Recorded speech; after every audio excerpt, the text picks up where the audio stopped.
What's up sa inyo mga kuya at ate? Ito nga pala yung vlog na naudlot dahil nasira yung cellphone ko. Pero ngayon ayos na, tuloy na natin. Ito nga for today's video. Nulayan lang naman namin na matagal ng drawing. Sobrang tagal nga nito, inabot pa ng pandemic. Tara na, let's go na sa Bosay Antipolo. Dahil biyernes ng Friday namin to naisipang gawin. Ayan nga, Atlantic ang traffic. Mula Show Boulevard, papuntang Meralco Ave, kanan ng Ortigas. Papunta ng IPI, Rosario, Jenis. Hanggang sa makarating kami ng De Castro, St. Joseph, Angsyon, Baligol. At hanggang sa abuti na nga ng gabi dito sa biyahe. Ang naiinip sa traffic, tamang kulit muna dito sa mga pasahero.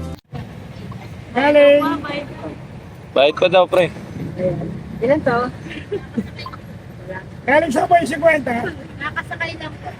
Nakasakay lang daw. Eto na nga at bakit na kami ng Antipolo, ibig sabihin malapit na kami sa aming pupuntahan. And after that, finally, definitely, perfectly, suddenly, basta nandito na kami sa may Bosay Resort, tinahatid na nga pala kami nila ate para makapunta sa aming cottage. After that, eto na nga pala si paring Piko. Kaso na agad nang iihawing pulutan. Tapos eto na, kanya-kanya ng digmaan sa pagkain. Siyempre, gutom na ang lahat para pagkatapos kumain, inuman na. Tama na yan, inuman na. Siyempre, hindi magpapauling kumpare kong pogi. Kailangan may ambag din daw siya. Totoo mo pre ah.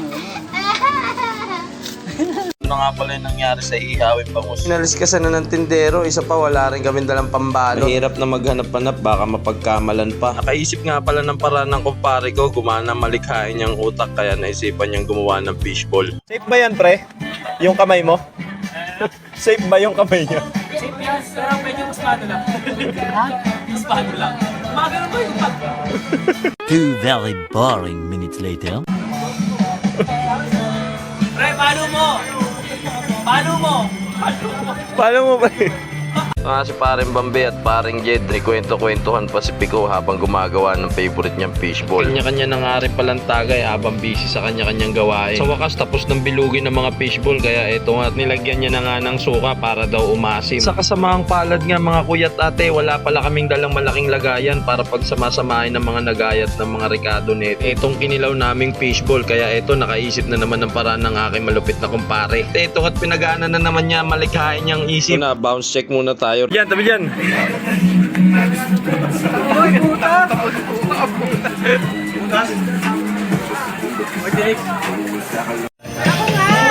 Dahil na nga sa presensya ng alak, ito na heart to heart na ang mga magkukumpare. Na lang uli kasi kami nagkita-kita. Yan nga si Maring Joy, si ate nyo Eunice, si Ann, si Mama Aubrey, siyempre si Maring Mia. Kami na rin pala kami natutumbang alak dito kaya labasan na ng kulit.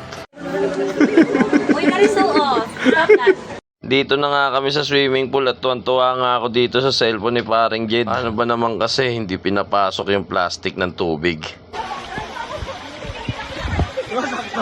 Hindi na mabasag. Hindi na mabasag. Hindi, pre. 1, 2, 3, go!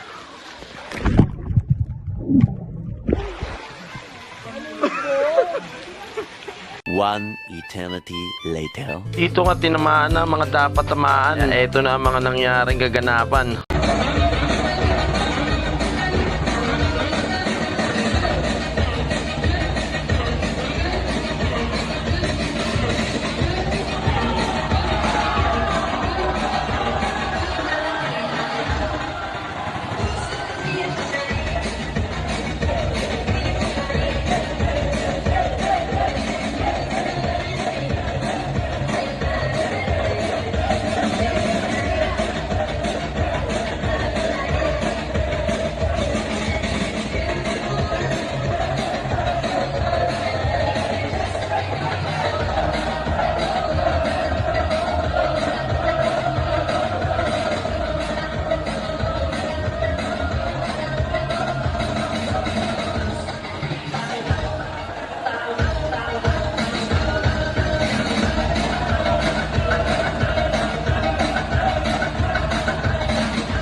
Nakatulog na nga pala ako kaya hindi ko na nakunan ng ibang mga pangyayari kaya ito uwian na nang ako'y magising. Dito na pala ang aming sundo na si Manong driver, tamang waiting lang sa Gedli. At eto na nga, bago ko to tapusing video na to, meron lang akong gustong i-shoutout. Idol ko to sa pagbabasketball. Kaya tuloy-tuloy lang sa pagiging bowler. Kuya nyo Anjo Obsanya. At syempre pa, matuto ka naman babae.